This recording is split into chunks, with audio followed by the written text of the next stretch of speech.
Hello, everyone, and welcome to the Golden Astrologer Podcast. This is Deb McBride, and I am recording this in very lovely, now dark, Escazú, Costa Rica, on Sunday, January 25th, in the year 2026. And lots to talk about this week. As you probably know, as you've heard me say last week, and if you've seen me on Instagram, you've heard me say there are many planets in Aquarius. And here's the thing, they're going to stay there for a while. So they are not leaving. You know, the sun went into Aquarius a week ago, and it stays for another 3 weeks. Pluto's going to be in Aquarius for the next 20 years. You know, Venus will be there for the next several weeks. Mercury will be there for the next several weeks. And Mars will be there for longer than the next several weeks. Okay. So this is a very hot Aquarian time. That's 5 planets in Aquarius. It's a very intense bunch of energy. And we know from last week that Mars just went in on Friday, and it's going to be conjunct Pluto on Tuesday of this week, and that is already getting revved up, so that Mars-Pluto conjunction, which is going to be the last of the planets conjuncting Pluto in this group. You know, and of course the moon will come to Pluto every month, but we're done with Sun and Venus and Mercury and all conjuncting Pluto. They've all done it already. They are moving on. And Mars is always the slowest of that group of 5. And everybody of the inner planet group is there except the moon, because the moon was already there last week. So very profound, very intense Aquarian energy. And what's Aquarius? It's contrary. It's analytical. It's forward thinking. It's not something that's thinking about the past, even though Aquarians can appear to be a little retro. It's outer space. It's freedom, independence, liberty. It is a powerful step toward the future. And that's what the signature and the essence of this time is, a powerful step toward the future. So, you know, we embrace this and we understand it, and wherever Aquarius is in your astrological chart, things are lining up. You can look at your chart and find out where that lineup will occur. And so this is historical because we don't get this very often at all. You know, when Mars goes into Aquarius, rarely are the other ones in Aquarius, because, you know, Mars doesn't travel at the same rate that they do. And this has all been getting revved up the last couple weeks, and it is a big departure from Capricorn, I have to say, because the energy to me feels lighter. Capricorn is more plodding. It's much more of a plodding, earthy energy, which is fine. You know, if you need to get things done, it's very material world, where Aquarius I think of as like the quantum field. That and Pisces. You know, it's like, what's out there? It's the unknown. It's the unexpected. It's something completely different. So, yeah, we have a lot to talk about that's going on in this next few days and the next week. So this first thing is that today is the last day, the last full day in our lifetime that Neptune is in Pisces. Neptune is leaving Pisces. Neptune is leaving its own sign where it's been for 12, 13 years. It's going into the sign of Aries tomorrow at 12:37 p.m. Eastern Time, and it's staying there for the next 12 years. And this is it. We are in the final days and hours of Neptune in Pisces, and it's been quite a ride. You know, I think things like astrology have really opened up and blossomed during this time. I think a lot of healing and Reiki and things, as I mentioned before, have really opened up and blossomed. And this is the end of Neptune in its own sign. And so we say goodbye tomorrow, which is a little sad because it's been ruling the heavens all these years, really. And so it moves into fiery Aries tomorrow. And this is going to be a very interesting journey. So it will go to the cardinal axis when it does that tomorrow afternoon in our region of the world. and it's getting revved up to meet Saturn, which is going to go into Aries 2 in February. So that is an evolving story. And, you know, we see things happening in the world. I feel like Aries is already very present, people, individual voices, people speaking up. So that's important. And I think that we are headed for some really interesting stuff. Now, remember that Mars rules Aries and Mars is meeting Pluto on Tuesday. It's already there. They're already talking to each other. They're already in fisticuffs. They're already in intensity and go-getter energy and passion. They're already together. And as of tomorrow, Neptune will be ruled by a Mars that is with Pluto. So that's one heck of an aspect going on there. And, we're getting excited. Things are changing. We're moving into something different and bigger and hopefully better, right? Yesterday was my birthday. Those of you who follow me on Instagram probably saw the post. Yes, it was my birthday. And the day before, on the 23rd, I did a Dr. Joe Dispenza coherence healing. And so I wanted to bring this to people's attention because it's a really good thing to do.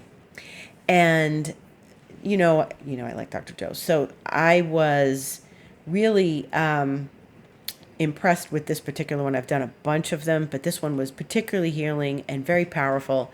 And what is a coherence healing? It's a free resource that his students give around the world.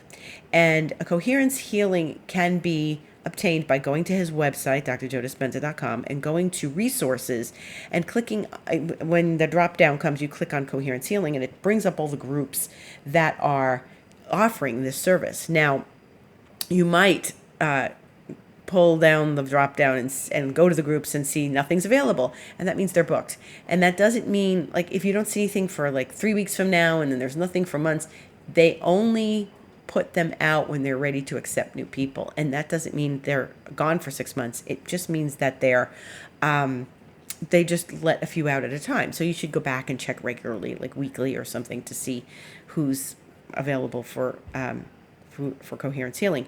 And it's a bunch of healers that are trained in his work, and they heal you. They do a healing on you from a long distance, from on Zoom.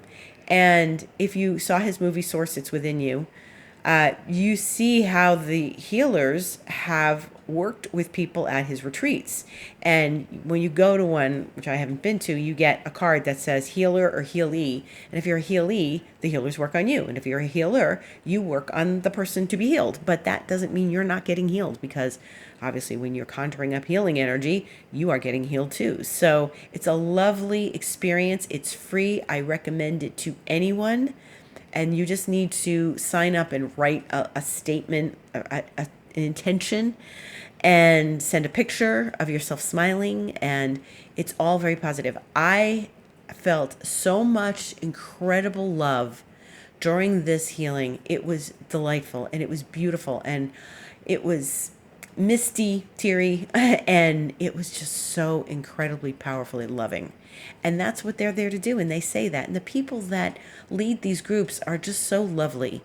And they are there to help you heal. So no matter what it is, whether it's emotional, physical, both, you can align yourself with one of these events. And I highly recommend it. So, treat yourself. Go do that. It's free. Okay, and just sign up for that and get your coherence healing. And they've had so much success with it. You can read about it on his website as well. In the meantime, so I did that on Friday, and that was a wonderful thing to do for my birthday. And then we went out yesterday. I was out yesterday to get a massage, and then I went out with my family, my friends here, and we had a wonderful time. And so I'm very pleased to start this new year with all these planets in Aquarius. I guess they're in my favor.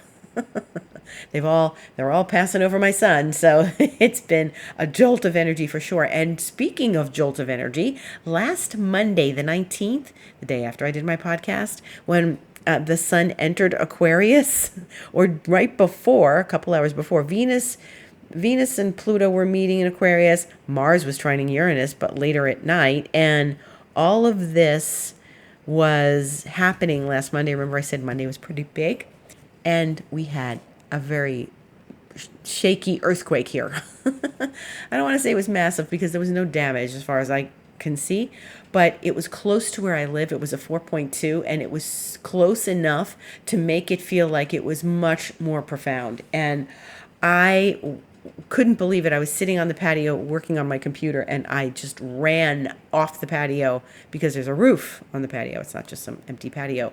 And I just ran into the garden and stood there and waited until I didn't feel it anymore. And it was like, oh my God, that was something.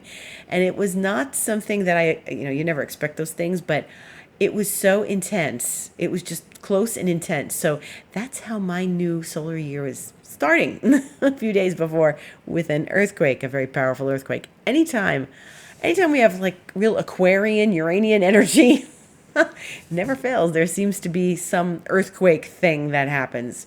So yeah, that happened last Monday. I don't think we're having that this week. I hope not anyway. Anyway, so we are getting a very strong dose of Aquarius for the next few weeks. And then there's this whole Neptune entering Aries. And then what's going to happen is when we get to Sunday, the 1st of February, this is the last week of January, when we get to Sunday, the 1st of February, the full moon is at 13 Leo, and that is on Sunday. And that full moon occurs with the sun in Aquarius, as you know, and the moon in Leo. That is at 5:09 p.m. Eastern Time. 13 Leo is where it is, and that corresponds by semi-square to 28 Pisces. And what's at 28 Pisces? Well, right now, Neptune is at 29, and Saturn is getting very close to 28 Pisces. So it's tapping into the Saturn-Neptune conjunction that we're having. And wowie. So every time we have a lunation, it's tapping into the eclipses, it's tapping into the Saturn-Neptune, it's tapping into the greater picture that we have going on. And I want to say that this full moon ain't an ordinary full moon, and you know what I'm going to say whenever I say that. It's the one that opens the eclipse period. So this is the eclipse period. As of next Saturday the 1st, there is going to be the full moon that opens the door 2 weeks before the eclipse. And the eclipse period is on February 17th, and that is a Tuesday. That is the first eclipse, and the second one is March 3rd. And if you've heard me talk about this, 28 degrees of Aquarius is where that eclipse is. It's a solar eclipse, and that one is on the United States moon in the United States chart. So I expect news and events. I don't know what they will be. I can't tell you specifically with what anything will be. So I know that there will be events. That's all. But we are looking at a new era. We want a new era. We want change. We want different things. We want to open the door to something good, right? So transformation is messy, like I said last week, and I've been saying a lot lately.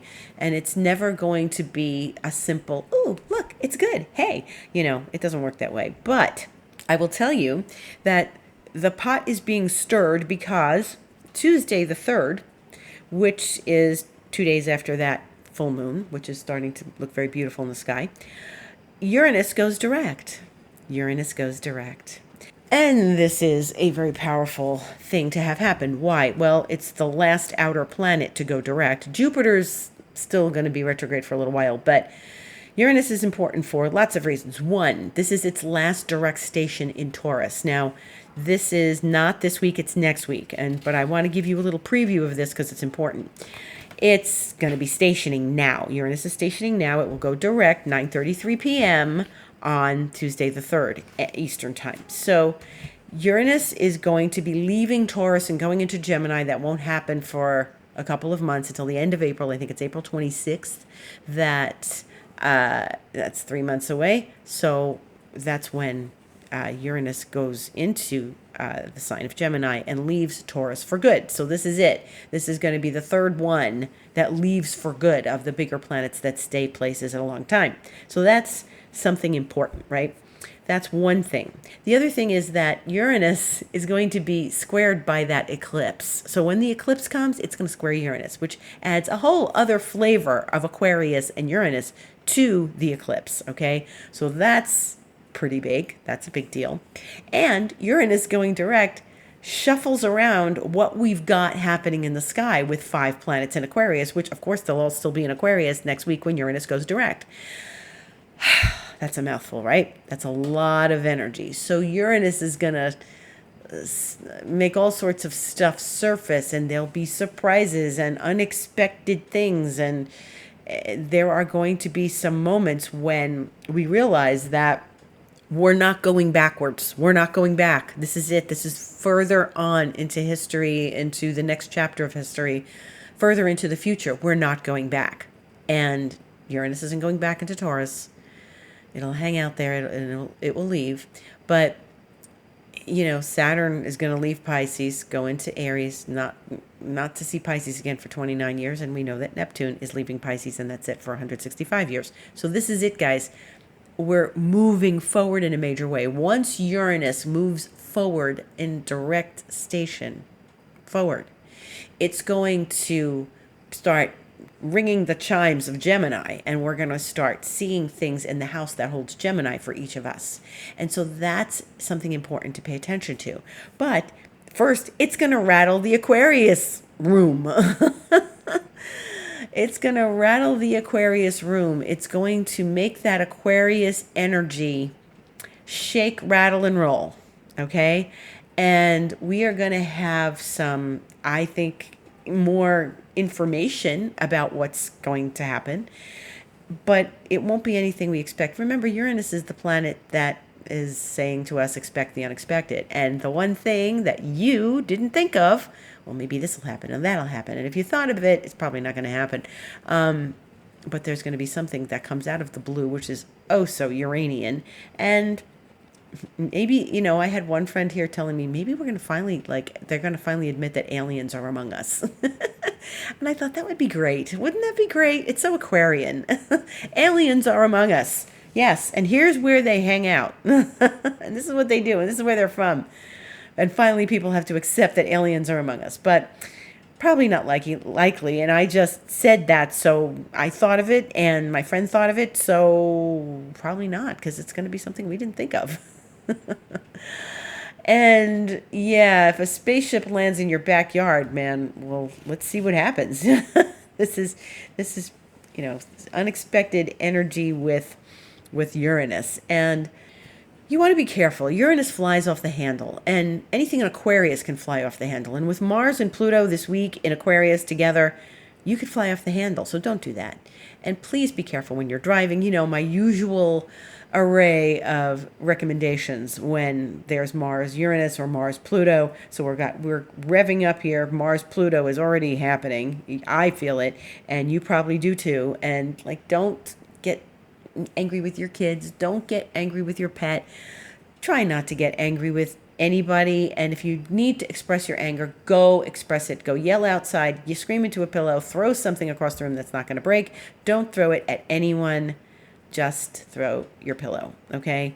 So just get it out of your system and work through your anger, because this is an exceptional time we're in. Exceptional. And so it's not just we're experience, it's a Mars Pluto. This is a Mars Pluto that's going to rule Neptune.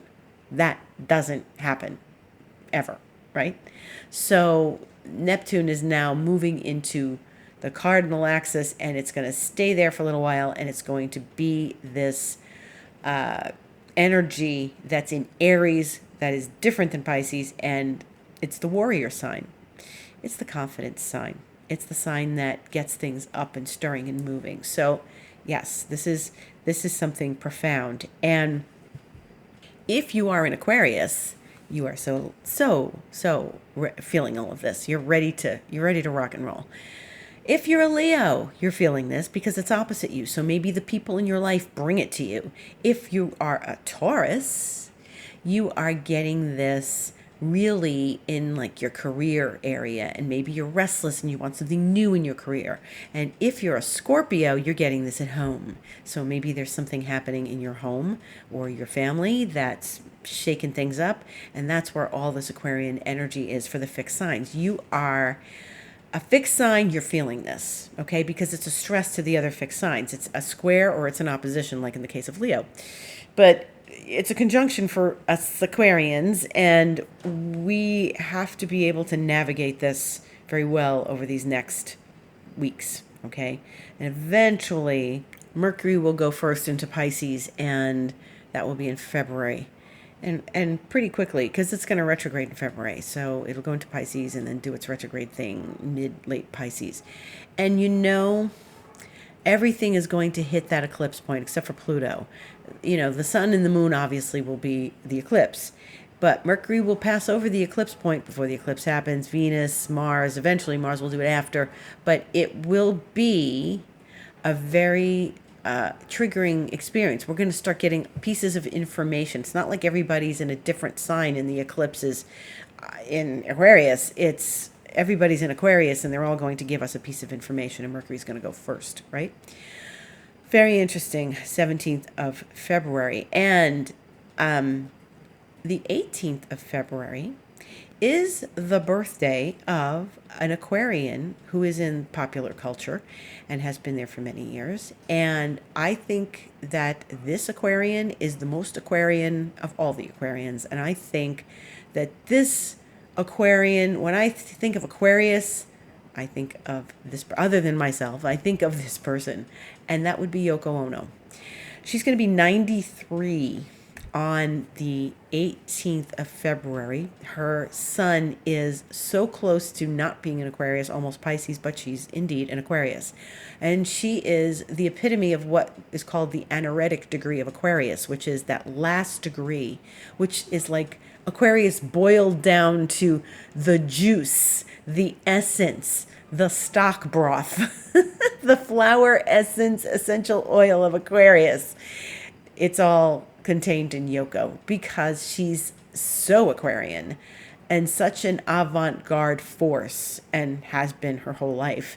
And the eclipse is right next to her sun. If you're born a couple of days before or after the eclipse, yes, you are going to feel that very strongly. If you have a planet near the eclipse, absolutely. So I think she's going to get some very intense energy from this eclipse. I don't know what that means for her.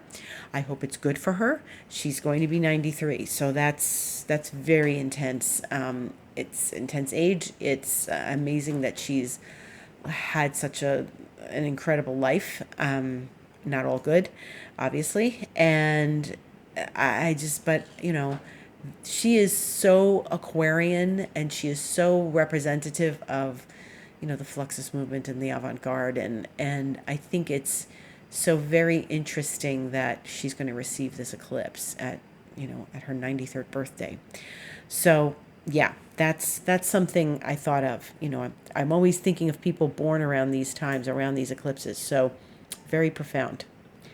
And the moon now is in Taurus, and it's going into Cancer later. It'll go into Gemini, and then it'll go into Cancer, and it'll greet Jupiter. So let's look forward to this. This is Friday the 30th. Moon-Jupiter conjunction. Very nice at 10:18 p.m. Eastern Time.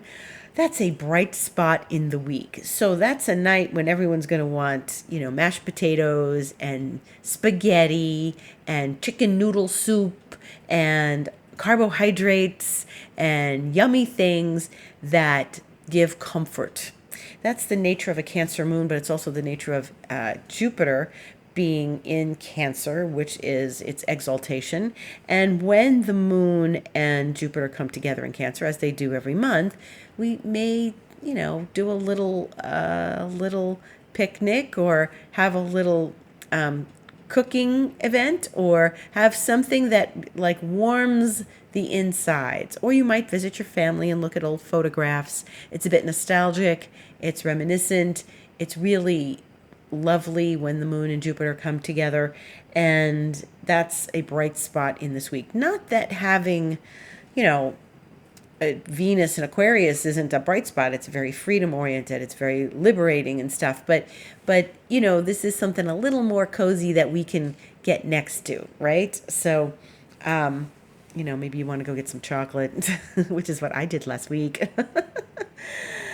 Yeah, that was again my hairdresser who I told you he moved salons, and I went to the new salon the other day and got to see it, but it's in a shopping plaza that has this really good gourmet chocolate place, and I got some chocolate and it was like, wow, this is really good. Really good. Yeah, don't let me get started because I'll just talk about chocolate the rest of the podcast.